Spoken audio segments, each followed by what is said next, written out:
Well, Congress is racing through a number of legislative duties with just a few weeks left of the lame duck session. Here's One America's Emily Lambert with the weekly Capitol Hill recap.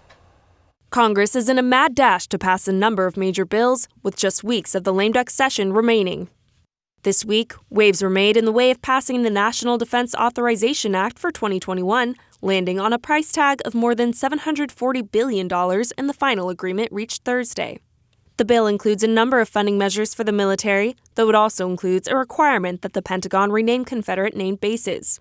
However, President Trump has threatened to veto the annual legislation if it does not include an appeal of Section 230, which is the case in the current bill lawmakers are pushing forward.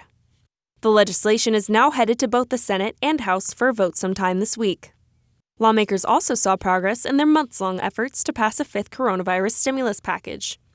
Thursday, lawmakers voiced optimism about potentially reaching a deal in the coming weeks as Democrats finally budged on their whopping $2.2 trillion package.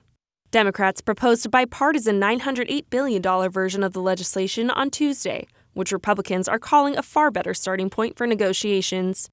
Although GOP lawmakers are still hesitant about this price tag, Senate Majority Leader Mitch McConnell has expressed optimism about Democrats moving in the right direction. Now it's been heartening to see a few hopeful signs in the past few days. After months of arbitrary attachment to sky-high dollar amounts that the Speaker of the House claimed were essential, that it would be an insult to settle for a nickel less, those baseless claims have suddenly evaporated. And with just a week left until the December 11th deadline to pass a government funding bill for 2021, lawmakers do not appear optimistic they will reach a deal in time. Friday, House Speaker Nancy Pelosi voiced she hopes to pass an omnibus spending bill that could include coronavirus relief for the sake of passing both bills in a timely manner. Again, we want to have it on the omnibus. We have to have an omnibus, and we're hoping that that will accelerate the discussions on the omnibus. We are going to keep government open. Beyond these major tumultuous spending bills, lawmakers also hammered out a number of smaller bills. Thursday, the House approved legislation aimed at banning the private ownership of big cats, such as lions and tigers, and outlawing direct public contact for commercial purposes. And Friday, the House made progress towards legalizing marijuana at the federal level.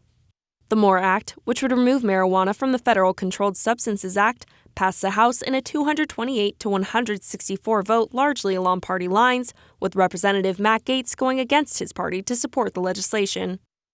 In every state where cannabis reform was on the ballot in this country, it passed. It passed with overwhelming support.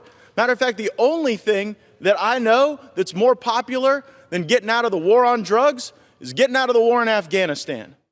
Moving forward, lawmakers do not expect the bill to pass in the Republican-led Senate. Emily Lambert, One America News.